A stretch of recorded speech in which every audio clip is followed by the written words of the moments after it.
જો તમે ભાડાના મકાનમાં રહેતા હોય અથવા તો તમે કોઈને રહેવા મકાન ભાડે આપ્યું હોય તો તમને જણાવી દઉં કે 1/4/2026થી ગુજરાત સરકાર દ્વારા ભાડૂત અને મકાન માલિક બંને માટેના નિયમો લાગુ થઈ રહ્યા છે.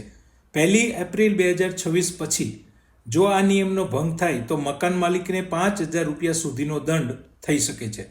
ઘણા કિસ્સામાં મકાન માલિક દ્વારા થતી હેરાનગતિના લીધે ભાડૂતને સરકાર દ્વારા કેટલીક રાહતરૂપ જોગવાઈ કરેલી છે જે જાણવી ખૂબ જરૂરી છે.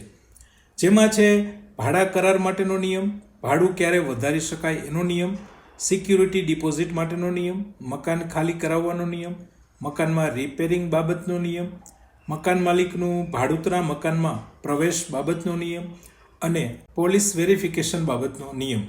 આ બધા નિયમોની વિગતવાર માહિતી આ વિડીયોમાંથી તમને મળી રહેશે. વિડીયો ખાસ એન્ડ સુધી જોઈ લેજો, કારણ કે વિડીયોમાં છેલ્લે જણાવીશ કે આને લગતી કોઈ ફરિયાદ હોય તો ક્યાં કરવી. આ માહિતી આજના સમયમાં જાણવી ખૂબ જરૂરી છે. આવા જ ઇન્ફોર્મેટિવ વિડીયો જોવા માંગતા હોય તો ચેનલ સબસ્ક્રાઈબ કરી લેજો, કારણ કે મારી ચેનલ પર આ પ્રકારના સરકારી અપડેટના વિડીયો મુકાતા રહેશે. તો આવો જાણીએ શું છે આ અપડેટ. નમસ્કાર મિત્રો, આપનું સ્વાગત છે પૂરણ ગોંડલિયા યુટ્યુબ ચેનલ પર, જ્યાં તમે મેળવો છો એજ્યુકેશનલ ડિજિટલ નોલેજ અને રોજિંદા જીવનમાં ઉપયોગી માહિતી સરળ ભાષામાં. મિત્રો, 1/4/2026થી ભાડુઆત અને મકાન માલિકો માટે લાગુ પડતા નવા નિયમોમાં સૌથી પહેલા છે ભાડા કરાર અને નોંધણી. ભાડૂત અને મકાન માલિક વચ્ચે થતી છેતરપિંડી રોકવા માટે નવા નિયમ અંતર્ગત મકાન ભાડે રહેવા ગયા પછી 60 દિવસની અંદર રેન્ટ એગ્રીમેન્ટ એટલે કે ભાડા કરાર રજીસ્ટર કરાવવું ફરજિયાત છે. જેમાં આ રેન્ટ એગ્રીમેન્ટ ઉપર ડિજિટલ સ્ટેમ્પ હોવો જરૂરી છે. જો મકાન માલિક રેન્ટ એગ્રીમેન્ટ નોંધણી ન કરાવે અથવા તો મનમાની કરે તો તેમને 5,000 રૂપિયા સુધીનો દંડ થઈ શકે છે અને વારંવાર ઉલ્લંઘન કરવા પર મકાન માલિકને આ દંડની રકમ વધી પણ શકે છે. ત્યાર પછી છે સિક્યુરિટી ડિપોઝિટ અને ભાડું. રહેણાંક મકાન માટે મકાન માલિક 2 મહિનાથી વધારે ભાડું સિક્યુરિટી ડિપોઝિટ તરીકે લઈ શકશે નહીં. ઘણી જગ્યાએ 3 મહિનાનું ભાડું સિક્યુરિટી ડિપોઝિટ તરીકે લેવાય છે, જે હવે નહીં લઈ શકે. જો કોઈ લેતું હોય તો તમે નવા નિયમ વિશે જાણ કરી શકો છો. જો એમ છતાં ન માને તો પોલીસ ફરિયાદ પણ કરી શકો છો. કમર્શિયલમાં ભાડાની જગ્યા માટે સિક્યુરિટી ડિપોઝિટનો નિયમ 6 મહિનાનો છે. મકાન માલિક જો ભાડું વધારવા માગે તો 1 વર્ષ પૂરા થયા પછી જ વધારી શકશે, એટલે કે 1 વર્ષ પહેલાં ભાડું નહીં વધારી શકે.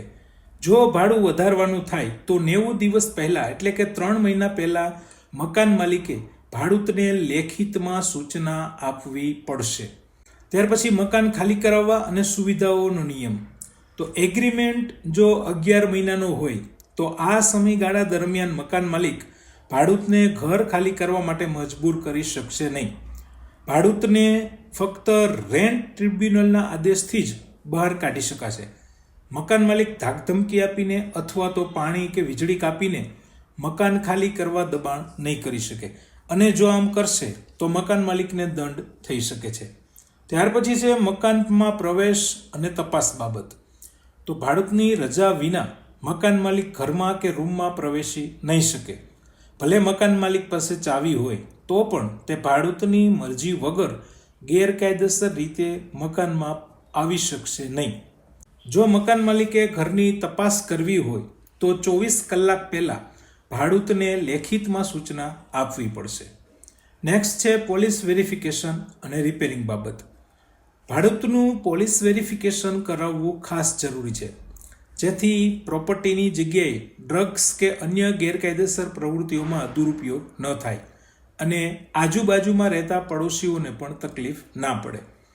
ભાડૂત જે મકાનમાં રહેતા હોય એ મકાનમાં કોઈ રિપેરિંગ કે સમારકામની જરૂર લાગે તો સ્વાભાવિક છે કે મકાન માલિકને જાણ કરવી પડે, પણ ઘણીવાર મકાન માલિક એમાં ધ્યાન આપતા નથી અથવા તો એ સમારકામ કરવામાં મોડું કરે છે, અથવા તો જ્યારે સમય મળશે ત્યારે થઈ જશે આવો જવાબ આપતા હોય છે. તો હવે આનો પણ નિયમ આવી ગયો છે કે જો ભાડૂત દ્વારા કોઈ સમારકામ કરવાની જરૂર છે એવી જાણ કરવામાં આવે તો એના 30 દિવસની અંદર મકાન માલિકે ઘરનું જરૂરી સમારકામ કે રિપેરિંગ પૂર્ણ કરવું પડશે. જો 30 દિવસમાં મકાન માલિક આ રિપેરિંગ ન કરાવે તો ભાડૂત જાતે જ સમારકામ કરાવી એના ખર્ચનું બિલ અને પુરાવા મકાન માલિકને આપી શકશે અને આ રકમ મકાન માલિકે ચૂકવવી પડશે અથવા તો એ ઈચ્છે ભાડામાંથી પણ બાદ આપી શકે છે. નેક્સ્ટ છે HRA ક્લેમ બાબત.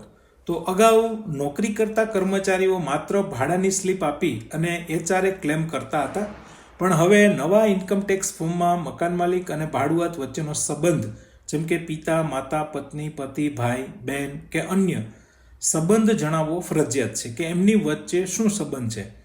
HRA ક્લેમ માટે મકાન માલિકનું નામ, સરનામું અને પાન કાર્ડની વિગત પણ ફોર્મમાં આપવી પડશે. લાસ્ટમાં આવે છે મકાન સંબંધિત ભાડૂતને કોઈ તકલીફ હોય કે ફરિયાદ હોય તો રેન્ટ ઓથોરિટીમાં ફરિયાદ કરી શકે છે. સામાન્ય રીતે રેન્ટ ઓથોરિટીની અલગ ઓફિસ ન હોય તો કલેક્ટર કચેરીમાં SDM એટલે કે સબ ડિવિઝનલ મેજિસ્ટ્રેટ પાસે તમે ફરિયાદ કરી શકો છો. ભાડા કરાર કરાવ્યા પછી એનું રજિસ્ટ્રેશન કરાવવું જરૂરી છે. ભવિષ્યમાં કોઈ ઇસ્યુ ઊભો થાય, કોઈ તકરાર થાય તો તમે કાયદેસર કાર્યવાહી કરી શકો છો. એના માટે સબ રજિસ્ટ્રાર ઓફિસમાં રજિસ્ટ્રેશન થાય છે. તમારા જિલ્લામાં સબ રજિસ્ટ્રાર ઓફિસ ક્યાં છે જો એ તમને ખ્યાલ ન હોય તો ગુજરાત સરકારની આ ઓફિશિયલ વેબસાઇટ છે જેમાં સિટીઝન મેનુમાંથી આ ઓપ્શન મળશે અને તમે ઓનલાઈન ચેક કરી શકો છો. વિડીયોને લાઈક આપવાથી પૂરણ સરને ખ્યાલ આવશે કે આ વિડીયો કેટલા લોકોને ગમ્યો. તો વિડીયો ગમ્યો હોય તો લાઈક આપવાનું ભૂલતા નહીં. વિડીયો આપને ગમ્યો હોય તો કોમેન્ટમાં બસ ઓકે લખો. આપની પાસે આટલી જ અપેક્ષા છે.